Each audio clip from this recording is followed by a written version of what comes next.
Chapter 11.3, Combinations.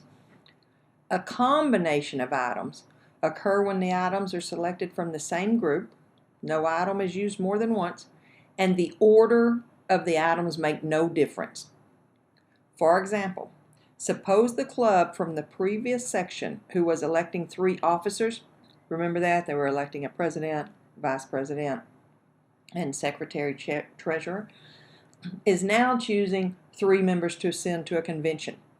This time, the order the items are chosen makes no difference.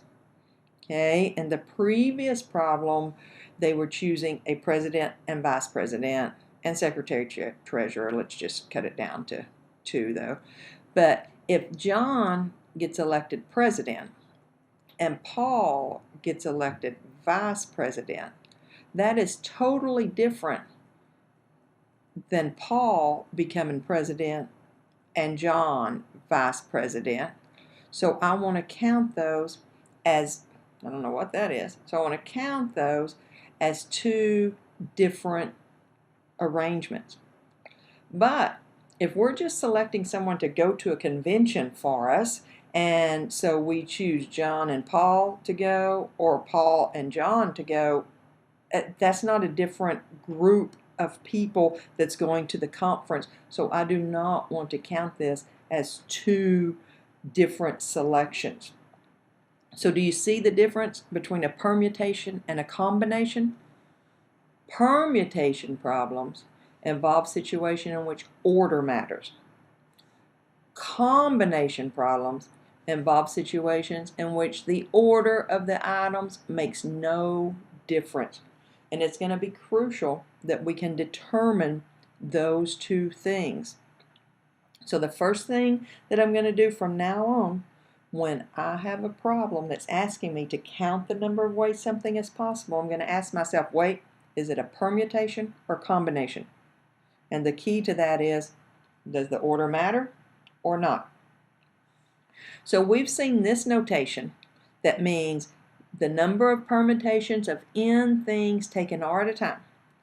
Now we have this new notation, which means the number of combinations of n things taken r at a time.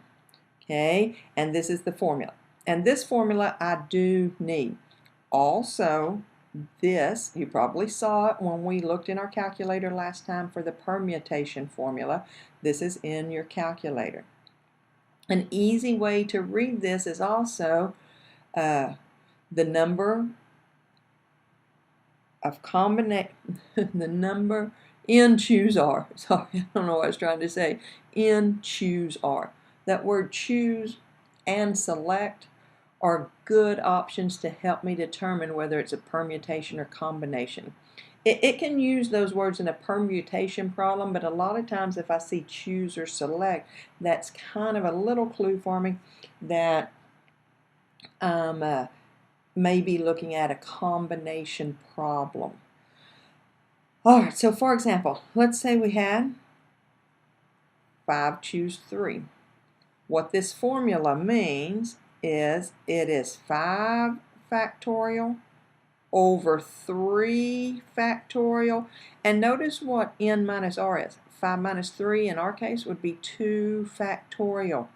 Do you see the similarity of this formula and the formula for the permutations of duplicate items?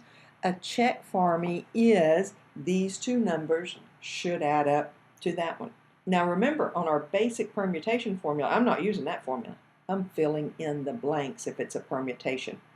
That's another good way to keep totally separate my formula so that I don't get them mixed up. Okay, and all the formula I'm going to use, these numbers on bottom, add to the one on top. If I continue to use the permutation formula, that doesn't happen. But permutations is a fill-in-the-blank problem. All right, let's look at some problems and see how we can distinguish between those 2 that we've just been talking about. A medical researcher needs 6 people to test the effectiveness of an experimental drug. If 13 people have volunteered for the test, and how many ways can 6 people be selected? I'm counting how many ways something can happen. So my first thought is, does the order matter? Well, if I'm chosen first for an experiment or last for an experiment, it doesn't matter. The order that I'm chosen in doesn't matter. It has no advantage one way or the other, or makes no difference one way or the other. So this is a combination problem. So it is, here's my formula, N choose R, right? N, 6 people is needed, right? And they're going to choose, oh, sorry, there's 13 total people. Let me correct that. Okay, so I've got 13 total people, and I'm going to choose 6, right? We need 6. How many ways can the 6 be selected? Notice what I got tongue-tied on the last slide. 13, and I'm going to choose 6, right? Technically, it's the number of combinations of 13 taken 6 at a time. But I can easily help me remember this formula and where my numbers can go if I think of it as, oh, I've got 13 people, I'm going to choose 6. What is 13 choose 6?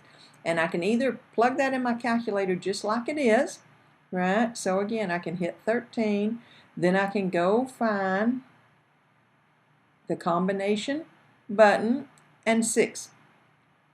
Or I can plug in to my formula, which is pretty easy to memorize because I have to know that one for permutations of duplicate items.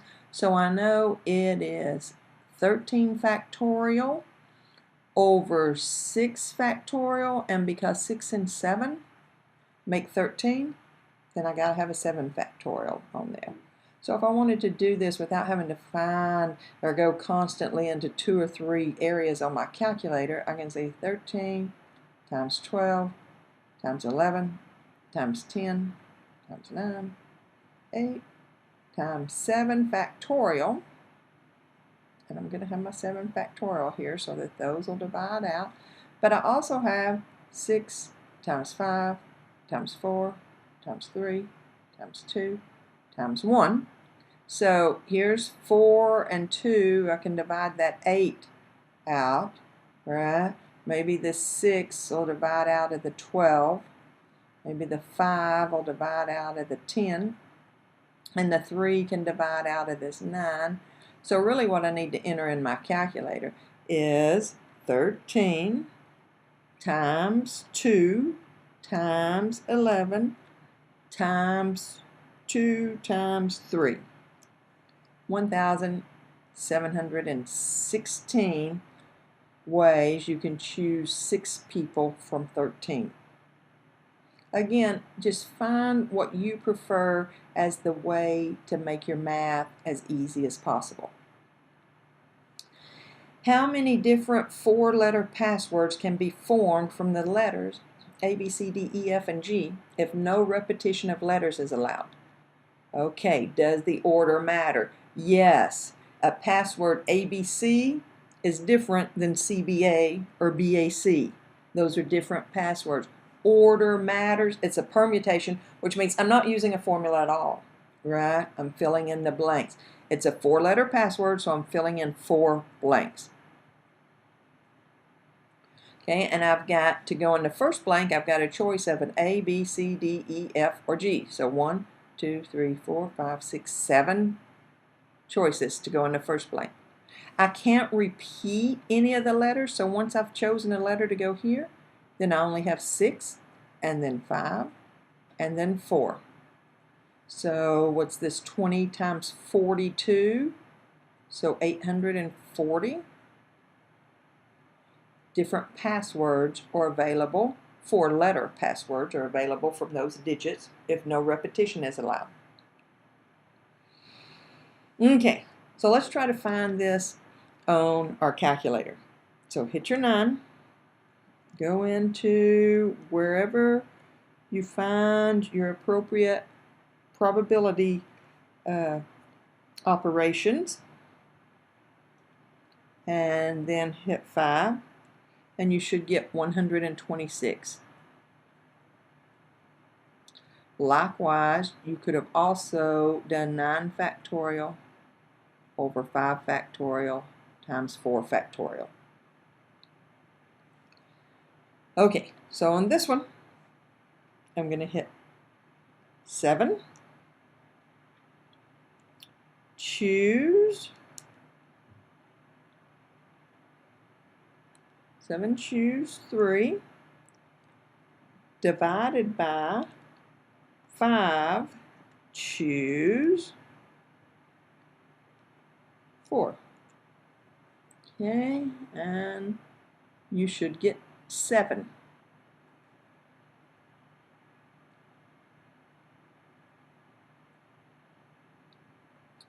Okay, now this one's got a permutation. So I've got 7. Choose your permutation option, and then 3 divided by 3 factorial, and then minus 7, and choose your combination option. Choose 3.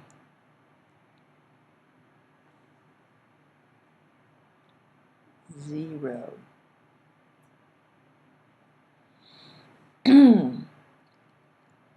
And remember this? That might not fit on our calculator. So when I'm doing this, I might want to go ahead and say that this is 98 times 97 times 96 factorial over 96 factorial. So what I'm going to enter in my calculator is 7 choose 3 over 5 choose 4 minus 98 times 97. So let's see what we get for that. 7 choose 3 divided by 5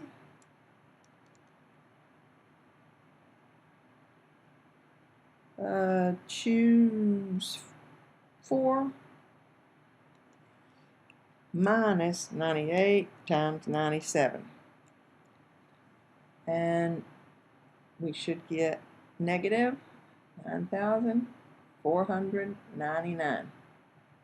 If you aren't able to get these values on your calculator, be sure and contact me. Okay, let's look at some more. To win at Lotto in the state of Florida, one must correctly select 6 numbers from a collection of 53 numbers, 1 through 53. The order in which the selection is made does not matter. It just told me it's a combination. If the order does not matter, I don't even have to think about it. It's a combination. How many different selections are possible? Well, I know it's a combination. I know there's 53 numbers. 53. And we're going to choose 6. Just enter that in the calculator. 53.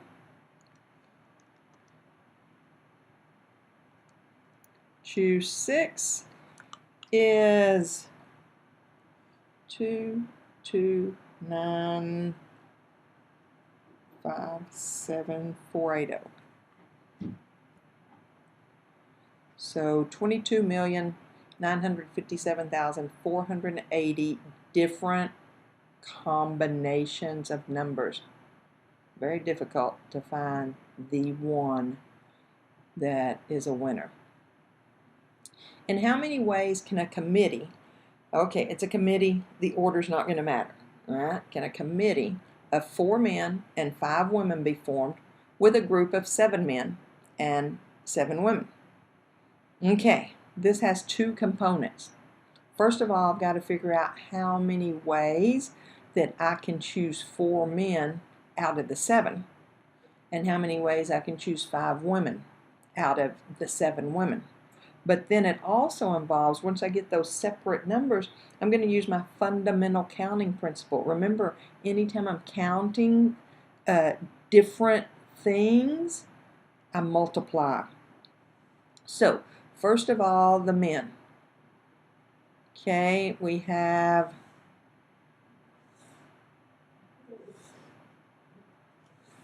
7 men, and I want to choose 4 of them. right? And the women, I have 7 women, but I want to choose 5 of them. So this is the number of ways that I can get a committee of 4 men if I've got 7 to choose from. And this is the number of ways I can get a committee of 5 women if I have 7 to choose from. And so to find the total number of ways, I've got to multiply these two things together. That's my fundamental counting principle. If I've got more than one thing that I'm counting up, I multiply. Okay, so let's enter this in the calculator. 7, choose 4, okay, which is 35. I'm just doing it a piece at a time just so we can see that. And then 7, choose 5 is 21. So if there are 35 ways that the men part of them can be formed, and there's 21 ways that the female part can be formed, then there's 35 times 21, or 735 total different ways our committees can be formed, our committee can be formed. In a race in which 6 automobiles are entered and there are no ties, in how many ways can the first 4 finishers come in? Well, in a race, the order definitely matters, right? And it even says right there, the first 4, the order matters. It's a permutation. And I'm interested in the first 4 places, the first 4 spaces. And there are 6 automobiles, so there's 6 possible cars that could cross the finish line first, but once it's crossed the finish line, there's only 5 left that could come in second, and then there's only 4 choices for third, and 3 for fourth. So again, this is 30 times 12, so that must be 360 different orders that the first 4 finishers could come in. Using 15 flavors of ice cream, how many cones with 3 different flavors can you create? If it is important to you, which flavor goes on top, middle, and bottom? It just told you the order is important. The order is important, so it's a permutation. Permutation means fill in the blanks. And if I've got 3 scoops, right, then there's 3 places to fill in. 15 flavors, so I could put any one of 15 on the bottom. But then, if I want them to be different, now here was the question. I had to look back up here and say, oh, different scoops? Oh, if they've all got to be different, then I can't put this same flavor on the next scoop, so I only have 14 choices and then 13 for that final scoop. 15 times 14 times 13 is 2,730 different scoops. If it's considered different to me if I have chocolate on top, vanilla in the middle, and strawberry on bottom, if I consider that as different than having chocolate on bottom, strawberry in the middle, and vanilla on top, right? That's counting those as different.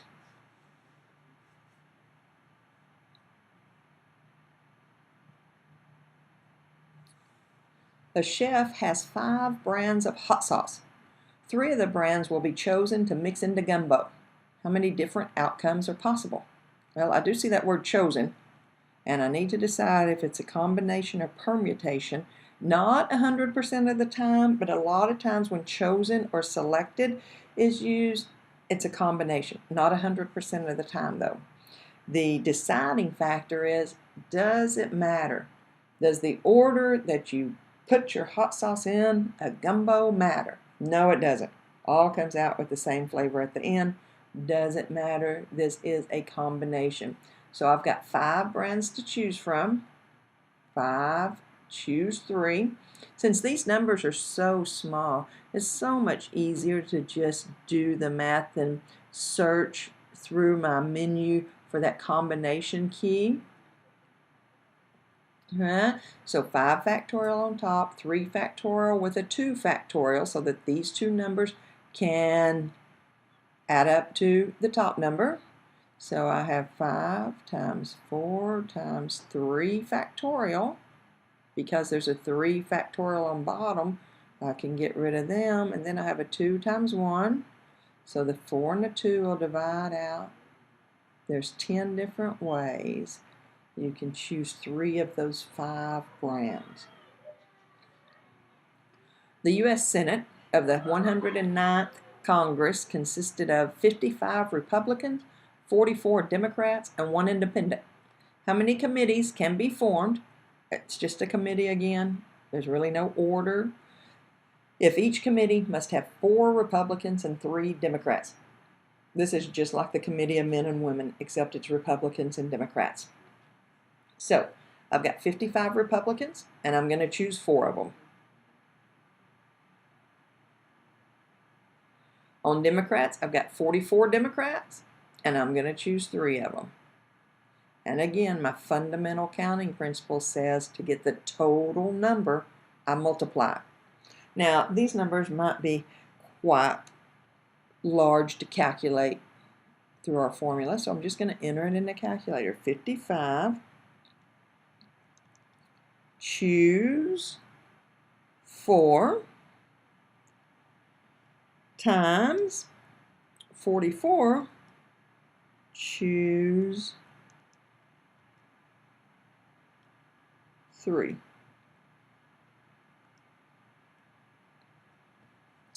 And that is quite large. I get 4, 5, 1. Excuse me.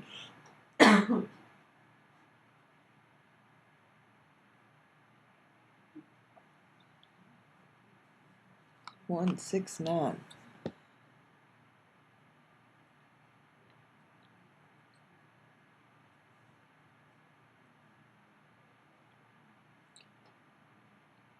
So over 4.5 billion. Quite a large number. You have 3 dress shirts, 2 ties, and 2 jackets. You need to select a dress shirt, a tie, and a jacket for work today. How many outcomes are possible? Hey, this is just my fundamental counting principle, right? The fundamental counting principle.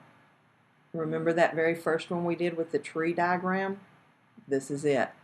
3 dress shirts, 2 ties, and 2 jackets. 12 outfits possible. You have 4 flannel shirts and 5 pair of jeans. You're going to choose 2 shirts and 2 jeans to take on a camping trip. How many outcomes are possible? Does the order you put your shirts in the suitcase matter? No. When you get to your camping trip, you got the same 2 shirts. This is a combination. So 4 flannel shirts.